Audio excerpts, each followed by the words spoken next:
Chers amis, bonjour, joie nouvelle de se retrouver sur les ondes de la 100.3, il est 10h30 dans le studio de Christ Radio, en ce 19 avril, et nous continuons notre réflexion sur distinction Bible-Parole de Dieu, et là nous sommes arrivés dans les interprétations diverses, multiples, ondoyantes, des Saintes Écritures, avec cette référence que tout le monde doit connaître, c'est 2 Pierre 3,16, dans les écrits de Paul, il se trouve des passages difficiles à comprendre, dont les personnes ignorantes et mal affermies tordent le sens comme elles le font du reste des Écritures pour leur propre perdition.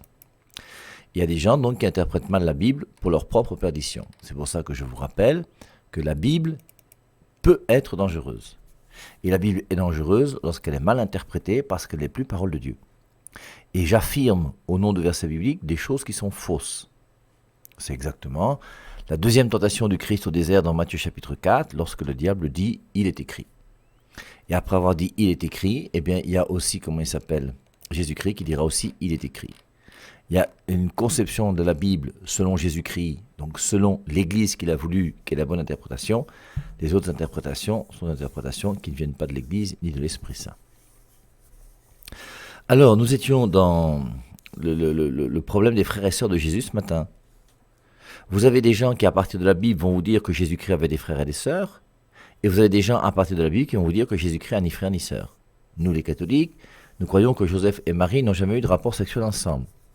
Nous les catholiques, nous affirmons et nous confessons depuis 2000 ans, pas depuis hier, depuis 2000 ans que, je vous dis, Joseph et Marie n'ont jamais eu de rapport sexuel ensemble et qu'ils n'ont pas eu d'enfant et que Marie est vierge jusqu'au jour de sa mort. Alors je vous rappelle déjà la première chose, c'est que la foi d'un vrai chrétien ne repose pas uniquement sur la Bible. Je crois que là, on a tous compris depuis une semaine. Et c'est pour ça, donc, nous croyons des choses qui relèvent de la tradition. On a vu la tradition orale, qui est le premier enseignement de la parole de Dieu sur la terre, qui se fait donc par oral. C'est Jésus-Christ qui enseigne aux apôtres par oral. Après la mort du Christ, les apôtres qui vont partir à droite et à gauche et qui vont enseigner par oral. Certains vont écrire. Parmi les 12 apôtres, par exemple, il y a Matthieu qui va écrire un évangile et Jean qui va écrire un évangile. Mais aucun des autres ne va écrire un évangile. Il y a 10 apôtres qui n'ont jamais écrit d'évangile. Pourtant, ils ont prêché l'évangile. Et donc, on voit comment l'Église va récupérer ces documents. On avait vu ça en 397. Et c'est à partir de l'an 400 qu'on aura donc la première Bible qui sera traduite en latin sur la terre. Et je vous rappelle qu'à l'époque, il n'y avait pas l'imprimerie. Donc si la Bible apparaît en l'an 400 grâce à Saint Jérôme, qui va traduire la Bible à Jérusalem, avant qu'elle soit multipliée par 2, par 3, par 4, par 5, par 6, par 10 000, mais il faut beaucoup de temps. Et je vous rappelle qu'à cette époque-là, quand on voulait avoir une Bible, on était obligé de prendre des documents, une plume, et puis on écrivait. Il y avait des moines copistes qui passaient toute leur vie à copier les Saintes Écritures. Et être en possession d'une Bible était quelque chose de très très compliqué. Et c'est pour ça que Gutenberg, en 1450, qui va inventer l'imprimerie, va énormément aider Martin Luther dans, malheureusement, son erreur. Puisque une fois que Gutenberg, avec son imprimerie, va commencer à imprimer la Bible va commencer à circuler beaucoup plus qu'à l'époque où on l'écrivait uniquement à la main. Et donc, forcément, avec l'invention de l'imprimerie, donc la Bible est multipliée et Martin Luther va entrer en possession d'une Bible qu'il aura dans ses mains et il dira aux gens, voici, la parole de Dieu, ce n'est plus l'Église qui enseigne comme on l'a cru jusqu'à l'époque de Martin Luther. Avant Martin Luther, tout le monde savait que la parole de Dieu était donnée par l'Église. Mais comme Martin Luther lui a été chassé de l'Église, il ne peut plus revenir à l'Église pour avoir la parole de Dieu. Et la chance qu'il a eue, c'est Gutenberg, 50 ans avant lui, qui a inventé l'imprimerie, et donc maintenant la Bible que tout le monde peut avoir dans les mains. Il va dire donc, voici, si vous voulez la parole de Dieu aujourd'hui, n'écoutez plus l'Église, parce que le pape c'est un hérétique, c'est l'antichrist, comme si l'Église pendant 1500 ans n'avait fait que des conneries et des bêtises. Et donc il a balayé l'Église, et ensuite il va dire maintenant, c'est en lisant la Bible que vous aurez donc la parole de Dieu. Et depuis qu'on a commencé à lire la Bible, chacun la lit et chacun fonde son Église. C'est pour ça que la pléthore d'églises qui existent depuis que Martin Luther est venu sur la terre, c'est clair que c'est dû au fait qu'il a dit que seule la Bible est la parole de Dieu. Alors, on avait vu ce matin que c'est pas toujours facile d'interpréter la Bible. Et comment savoir où se trouve la bonne interprétation de la Bible ? C'est pour ça que je vous dis, et je vous répète très souvent sur les ondes de la 100.3, que l'Église n'a pas autorité sur la parole de Dieu, mais que l'Église a autorité sur la Bible. Et c'est pour ça que si je ne distingue pas parole de Dieu et Bible, je ne vais pas comprendre que l'Église a autorité sur la Bible. Il est clair que l'Église n'a pas autorité sur la parole de Dieu. L'Église est gardienne de la parole de Dieu. L'Église a reçu la parole de Dieu venant de Jésus-Christ. Et cette parole de Dieu, la seule autorité sur la parole de Dieu, c'est Dieu lui-même. Il n'y a que Dieu qui a autorité sur sa parole. C'est pour ça que tous les chrétiens, catholiques, non catholiques, qui existent sur la terre, tous ceux qui se disent chrétiens aujourd'hui, sont des gens qui cherchent la parole de Dieu. Et en cherchant la parole de Dieu, où est-ce qu'on va la chercher? Cherchons bien, sinon on va trouver des choses qui sont bizarres. Et c'est pour ça donc que cette parole de Dieu qui est donnée par Jésus-Christ a été donnée premièrement à ses apôtres, donc à son Église. Et ensuite, donc l'Église va enseigner cette parole de Dieu. Elle n'a pas autorité sur la parole de Dieu, mais elle est gardienne de la parole de Dieu et elle transmet la parole de Dieu. Et maintenant, en transmettant la parole de Dieu, elle va rencontrer des documents. L'évangile de Thomas, elle va dire il n'est pas inspiré par Dieu. L'évangile de Judas, l'Église va dire il n'est pas inspiré par Dieu. Le protévangile de Jacques, qui nous parle de la présentation de Marie au temple, il dira que le protévangile de Jacques n'est pas inspiré par Dieu. Par contre, Matthieu, Marc, Luc, Jean, oui, sont inspirés par Dieu. Et qui va faire ce discernement? C'est l'Église. Et pourquoi l'Église peut dire que tel livre est bon et tel livre est mauvais? Parce que l'Église est plus que les livres à qui elle donne une note pour dire oui, vous êtes un bon livre, non, vous êtes un mauvais livre. Et c'est pour ça que l'Église donc a autorité sur la Bible. L'Église a autorité sur les 27 livres du Nouveau Testament. Puisque s'il y a 27 livres dans le Nouveau Testament, c'est grâce à l'Église. Et je vous rappelle que toute personne non catholique qui croit qu'il y a 27 livres dans le Nouveau Testament est une personne qui confesse sa foi en l'Église catholique, qui a reçu de la part de Dieu l'intelligence suffisante pour discerner les livres qui sont inspirés par Dieu et ceux qui ne sont pas inspirés par Dieu. C'est pour ça que c'est bizarre d'avoir un Nouveau Testament de 27 livres et de critiquer l'Église catholique. C'est vraiment pas intelligent. C'est pour ça qu'un chrétien intelligent, pour moi, est forcément et obligatoirement catholique.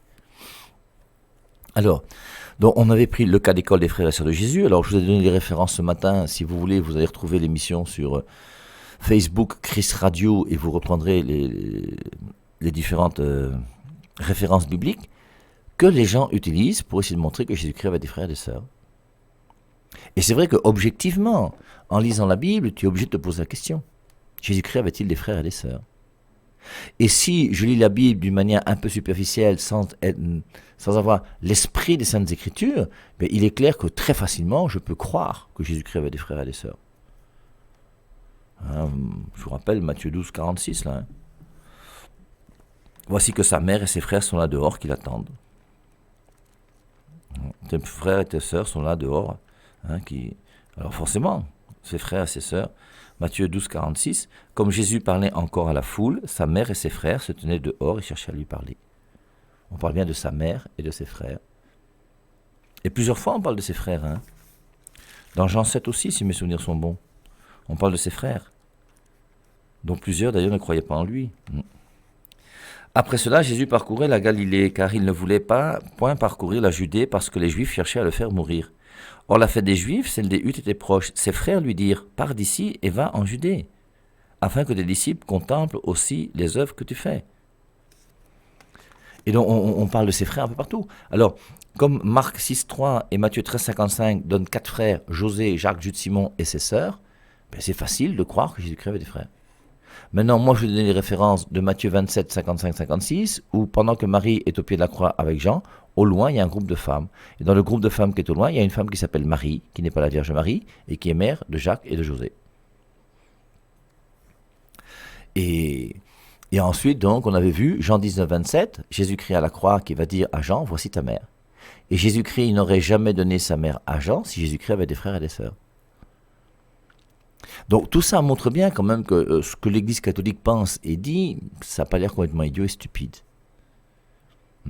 Et donc on était dans l'Annonciation, et à l'Annonciation donc on va lire, alors là je vais vous lire maintenant la Bible des peuples, non plus la traduction Louis II. Je vous rappelle que je fais 2 reproches à la traduction Louis II.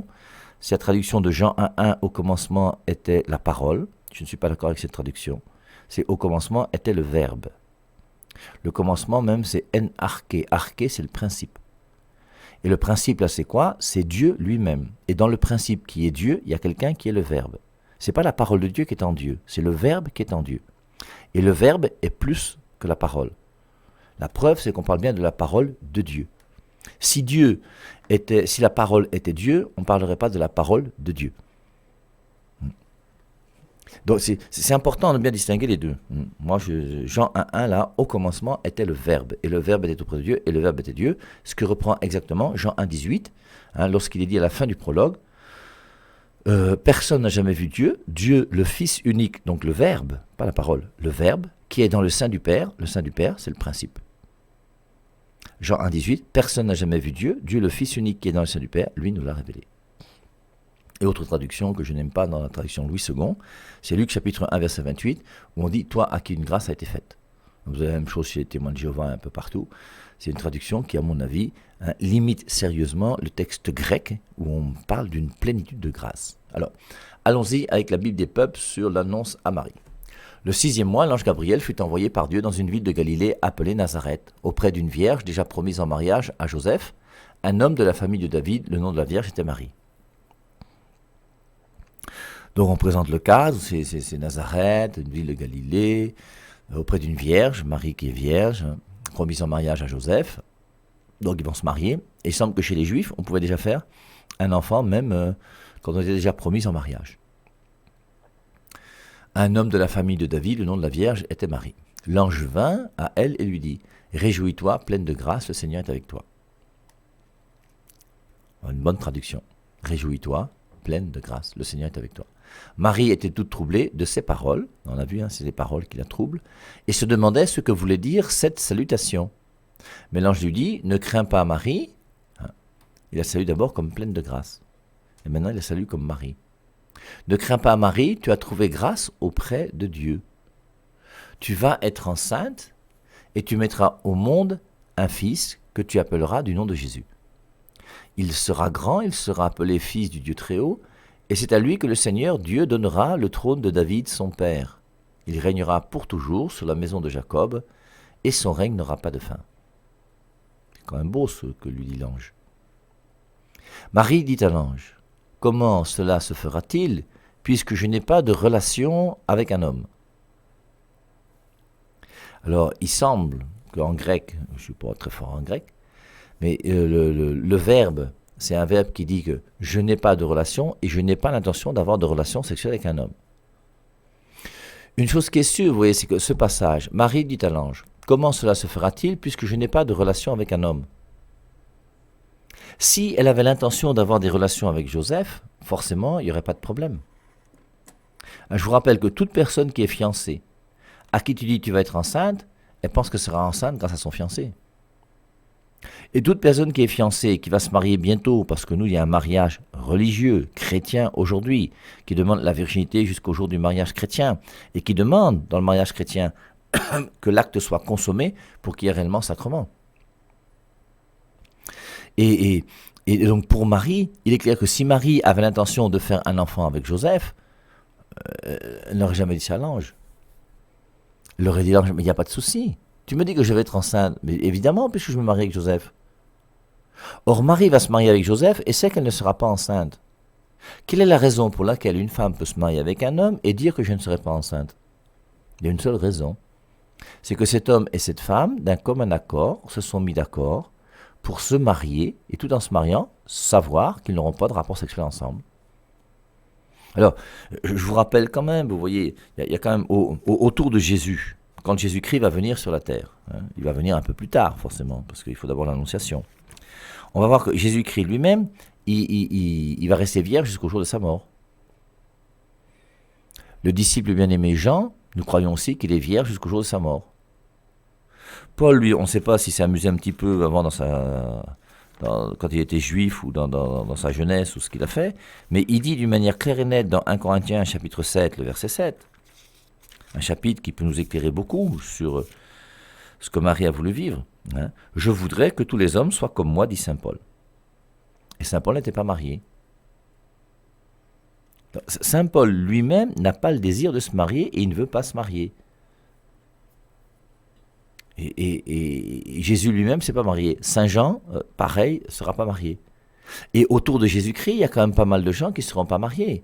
Et si l'Esprit Saint peut mettre dans le cœur de Paul le désir de ne pas se marier, dans le cœur de Jean le désir de ne pas se marier, pourquoi est-ce qu'il ne pourrait pas mettre dans le cœur de Marie et de Joseph le désir de ne pas se marier? Surtout que quelque part, vous voyez, Dieu, il a quand même son plan. Son plan, c'est lequel? Son plan, c'est l'échec d'Adam et Ève à cause de Satan. Et Jésus-Christ accepte de revenir sur terre pour nous redonner notre noblesse qu'on a perdue à cause du péché originel. Et maintenant, pour ça, Jésus-Christ décide de venir sur terre. Alors c'est clair que Dieu aurait pu faire venir un objet volant non identifié, un truc extraordinaire, et puis on aurait vu Dieu descendre en parachute, couleur de je sais pas quoi, moi, du Vatican, en train de descendre tranquillement et venir atterrir dans la cour du roi Hérode à Jérusalem en disant « c'est moi le Fils de Dieu ». Bon, Dieu n'a pas choisi ça. Il n'a pas choisi que ce soit... il aurait pu faire venir 10 000 avions, 100 000 avions, 500 000 fusées. Non, il est venu tout simplement comme un enfant vient au monde. Et dans sa sagesse, le Père, le Fils, Esprit Saint, la Trinité, ont choisi que pour que Jésus-Christ vienne sur terre, qu'il le fasse de la manière la plus simple qui soit. Et la manière la plus simple, c'est quoi? C'est d'avoir une maman. Et c'est tellement beau, vous voyez, de voir que Jésus-Christ lui-même a voulu avoir une mère. Et on comprend que le lien qui va exister entre Jésus-Christ et sa mère est un lien particulier. C'est pour ça que Marie dira « Toutes les générations me diront bienheureuse ». Et si aujourd'hui vous avez une église dans laquelle on ne dit pas Marie bienheureuse, posez-vous des questions. C'est une fois de plus une église qui ne respecte pas les Saintes Écritures. En tout cas, une chose qui est sûre, nous les catholiques, et je pense les orthodoxes avec, nous disons Marie bienheureuse, et on n'a pas de souci. Et la foi des orthodoxes et la foi des catholiques, qui sont une église, on a vécu ensemble pendant 1000 ans. C'est à partir de l'an 1000 qu'on s'est séparés. Et les orthodoxes et les catholiques, quand même, avant de commencer à dire que la Vierge Marie et les catholiques en ont fait une déesse, il faut quand même essayer de réfléchir et de voir qu'il ne faut pas dire trop de bêtises quand même. Et les orthodoxes croient à la présentation de Marie au temple, comme nous les catholiques. Alors maintenant, on a la chance d'avoir, la chance ou la malchance, d'avoir des érudits intellectuels un peu secs dans leur tête, qui lisent uniquement la Bible et qui, à partir de la Bible, veulent refaire toute la foi chrétienne, sans tenir compte que pendant 1000 ans, les orthodoxes et les catholiques étaient ensemble. C'est la seule foi chrétienne qui existait, c'était la foi catholique, où il y a le catholique et orthodoxe étaient réunis ensemble.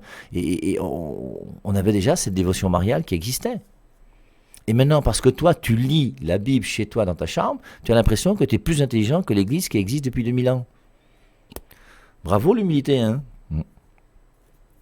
Donc, on voit donc comment Saint Paul a quand même ce désir. Hein. Si vous voulez, vous relisez toute l'épître aux Corinthiens, le chapitre 7. Nous, on l'avait déjà fait une fois ou l'autre, donc je ne vais pas le refaire avec vous, hein, mais on peut lire quand même le verset 27. « Es-tu lié à une femme, ne cherche pas à rompre ce lien. N'es-tu pas lié à une femme, ne cherche pas de femme. » Parce que Saint Paul enseigne. C'est quand même très fort comme verset. Et Saint Paul lui souhaiterait, hein, dans le cas où tu te marierais, tu ne pécherais pas. Dans le cas où la Vierge se marierait, elle ne pécherait pas. Mais ces personnes auront des afflictions dans la chair. Or, moi, juste de ménagement à votre égard. Verset 32, « Je voudrais que vous soyez sans inquiétude. Celui qui n'est pas marié s'inquiète des choses du Seigneur, des moyens de plaire au Seigneur. Celui qui est marié s'inquiète des choses du monde, des moyens de plaire à sa femme. Et il est partagé.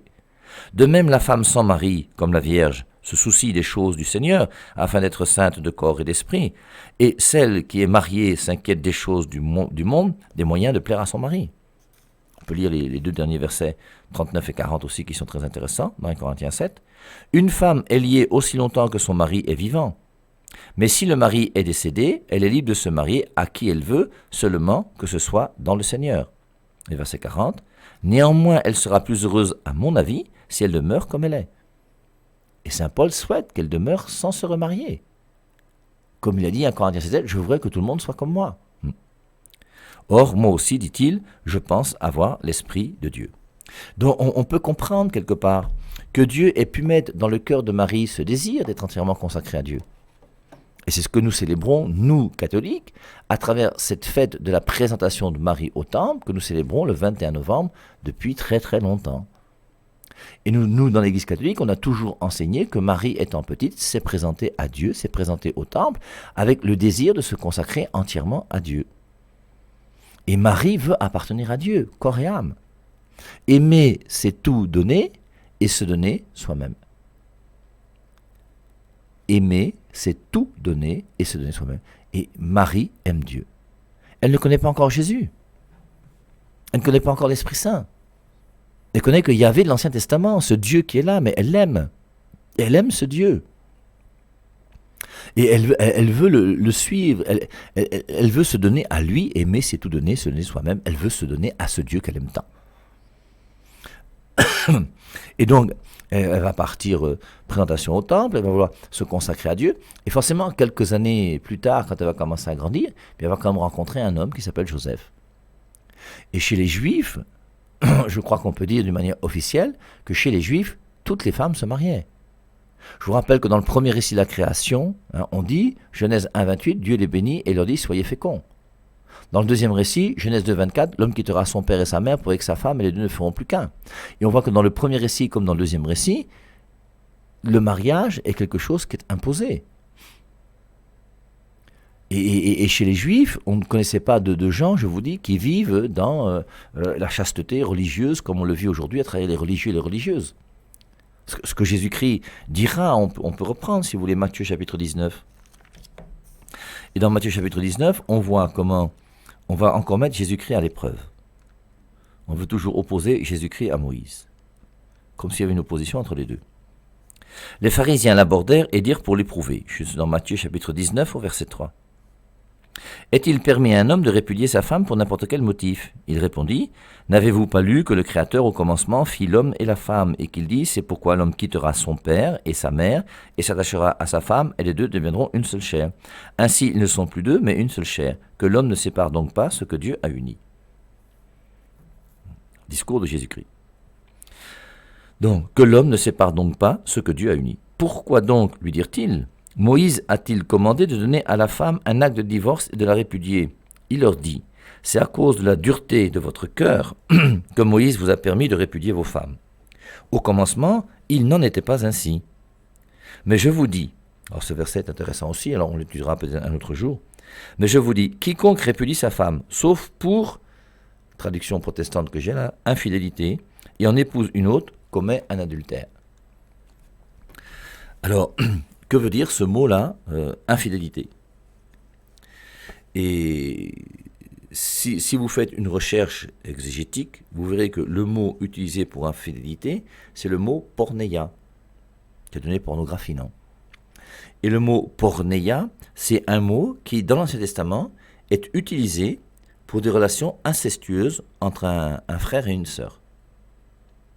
Et donc, on peut très bien comprendre qu'à partir de ce passage de Matthieu chapitre 19, le verset 9 que je viens de lire, que je vous lis maintenant dans la Bible des peuples, et moi je vous dis que celui qui renvoie sa femme, je ne parle pas du cas d'infidélité en épouse une autre, commet l'adultère. Alors, ce mot infidélité, c'est le mot porneia qui se trouve dans Lévitique au chapitre 18. Et dans Lévitique chapitre 18, le mot porneia correspond à des relations sexuelles entre personnes de même parenté et est utilisé pour désigner l'inceste. Et donc c'est pour cela que nous, dans l'Église catholique, que Dieu ne sépare pas, que l'homme ne sépare pas ce que Dieu a uni. Et les seules relations où un homme et une femme peuvent se séparer, c'est quand tu t'es marié avec ton frère ou avec ta sœur alors que tu ne le savais pas. Et lorsque tu es marié avec ton frère ou ta sœur, normalement, même dans les traditions, au moins camerounaises, que je connais un peu, eh bien, on ne se marie pas avec quelqu'un qui est d'une parenté qui est trop proche. Et dans l'Église, c'est pareil, je ne peux pas me marier avec des frères et des sœurs qui sont trop proches. Il y a une manière de calculer les liens de parenté pour savoir si on peut se marier ensemble. Alors, ce qui est intéressant pour nous aujourd'hui, c'est que le lien de parenté qu'on a dans les villages entre deux personnes pour qu'elles puissent se marier, c'est un lien de parenté qui remonte à une parenté même lointaine. Ton grand-père était le frère de ta grand-mère, qui je sais pas quoi. Dans l'Église catholique, c'est une parenté très proche. Et c'est pour ça qu'en général, c'est très rare que l'Église catholique refuse un mariage pour un cas de parenté. Il est clair que tu ne peux pas te marier avec ton cousin germain, on est d'accord. Mais après, c'est quand même assez ouvert. Donc, et si vous avez une question que vous posez par rapport au fait que vous aimiez quelqu'un qui semble être de votre parenté, allez voir votre curé et dites-lui, voici le lien qui existe entre lui et moi, qu'est-ce que l'Église en pense? Et il va te dire. Alors, mais je vous dis, quiconque répudie sa femme, sauf pour infidélité, euh, quand je me marie un homme avec une femme, c'est pour le meilleur et pour le pire jusqu'à la mort. Et je dois être capable, même s'il y a une infidélité, de ne pas continuer à accepter l'infidélité, non. Mais je peux pardonner l'infidélité à mon mari ou à ma femme et repartir sur des bases nouvelles. Si l'infidélité dure toujours, à ce moment-là, il faut quand même essayer de mettre les points sur les i pour trouver une solution. Alors, ses disciples lui dirent, si telle est la responsabilité de l'homme à l'égard de la femme, il n'est pas avantageux de se marier. Quand Jésus-Christ a dit qu'on se marie pour le meilleur et pour le pire jusqu'à la mort, que l'homme ne sépare pas ce que Dieu a uni, tu restes avec une femme jusqu'au jour où tu meurs. Forcément, les disciples disent, on dit bien, ses disciples lui disent, si telle est la responsabilité de l'homme à l'égard de la femme, il n'est pas avantageux de se marier. Il leur répondit, tous ne comprennent pas cette parole, mais seulement ceux à qui cela est donné. Peut-être des gens qui ne vont pas comprendre. Car il y a des eunuques qui le sont dès le sein de leur mère. Donc il y a des gens qui n'ont pas de relation sexuelle dès le sein de leur mère. Ils sont nés mal formés, et étant nés mal formés, ils ne peuvent pas avoir de relation sexuelle. Il y en a qui le sont devenus par la main des hommes. Ceux qui ne peuvent pas avoir de relation sexuelle à cause de la main des hommes. On pense forcément à ceux qui ont été castrés. Et ensuite, il dit, il y en a qui se sont rendus eunuques à cause du royaume des cieux. Et Jésus-Christ montre bien et dit qu'il y a des gens sur terre qui vivent sans relation sexuelle à cause du royaume des cieux. Pourquoi voudriez-vous que Marie ne le fasse pas ? Moi, j'y peux rien, c'est quand même les Saintes Écritures. Et je pense que Marie est une femme qui est très très spirituelle. Et je pense que Marie est une femme qui aime beaucoup son Dieu. Aimer, c'est tout donner et se donner soi-même. Et je pense que Marie a eu ce désir de vivre, comme dit Jésus-Christ dans Matthieu 19, 12, il y a des gens qui sont rendus eunuques, donc qui ne vivent sans relation sexuelle, à cause du royaume des cieux. Et Marie, à cause du royaume des cieux, est prête à se consacrer à Dieu, corps et âme. Et maintenant qu'elle s'est consacrée à Dieu, corps et âme, elle est contente d'être entièrement à Dieu. Et maintenant, qu'est-ce qui se passe ? Elle va rencontrer un homme qui s'appelle Joseph. Alors forcément, qui s'assemble se ressemble. Dis-moi qui tu fréquentes, je te dirai qui tu es. Joseph, c'est pas un voyou, Nangaboko, qui arrache le sac des femmes et qui vole l'argent des voisins et des voisines.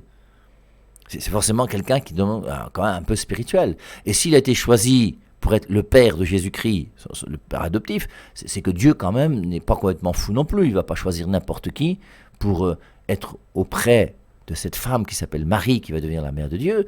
Et il va quand même disposer quelqu'un, Joseph, qui forcément aura un cœur qui est quand même disposé à chercher la sainteté. Et personnellement, moi, ça ne me dérange pas de comprendre que Joseph ainsi que Marie soient des gens qui ont accepté de vivre ensemble puisque la loi juive demande qu'on se marie.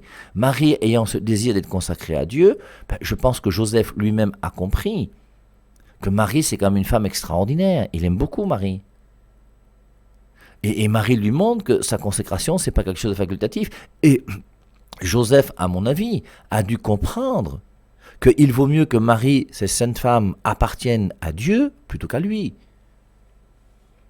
Et moi, je pense que Joseph a dû avoir les dispositions nécessaires, l'ouverture d'esprit, la perspicacité de son intelligence et de son cœur, pour comprendre que cette perle qu'on appelle Marie, qui veut être entièrement consacrée à Dieu, Joseph, lui aussi, il aime Dieu, il dit, plutôt que je la prenne pour moi, il vaut mieux qu'elle soit entièrement donnée à Dieu, parce que Dieu est plus important que moi, Joseph. Et c'est en ce sens-là que moi, je crois profondément que Joseph et Marie ont accepté de vivre leur vie de couple, puisqu'ils vont se marier, tout en sachant qu'ils n'auront pas de relations sexuelles ensemble. Et Joseph devient le chaste époux de Marie, celui qui va protéger Marie et qui va permettre à Marie de pouvoir avoir un enfant avec Dieu sans avoir de soucis par rapport à la loi juive. Parce que si Marie avait attrapé une grossesse sans que Joseph ne soit là et que Joseph passe pour étant le père de l'enfant, Marie aurait été lapidée. Et il faut bien donc que Dieu trouve solution à tous ces paramètres qui sont là.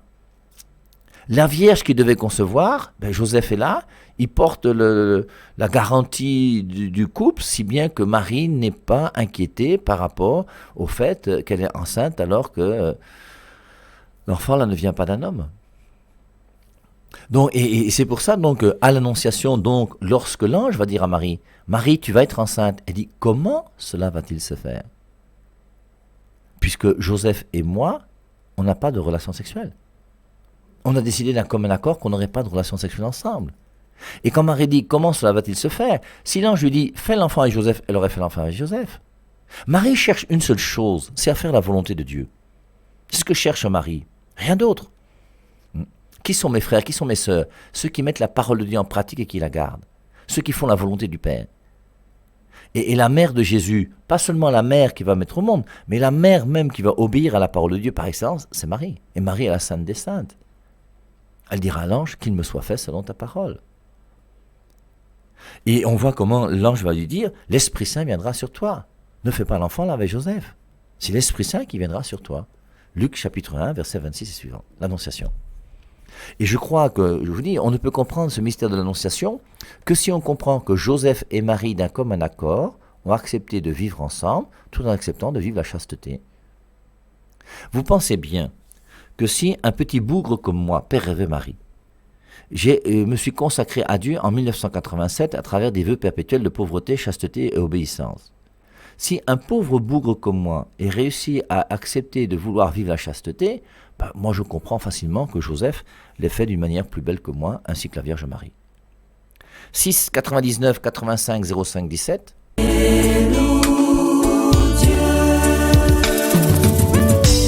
Seigneur, me voici encore devant toi. Je veux te dire merci car tu as fait du bien à mon âme. Et je voudrais que mon âme s'élève et te loue. Que mon âme te bénisse. Que mon âme t'exalte. Que mon âme crie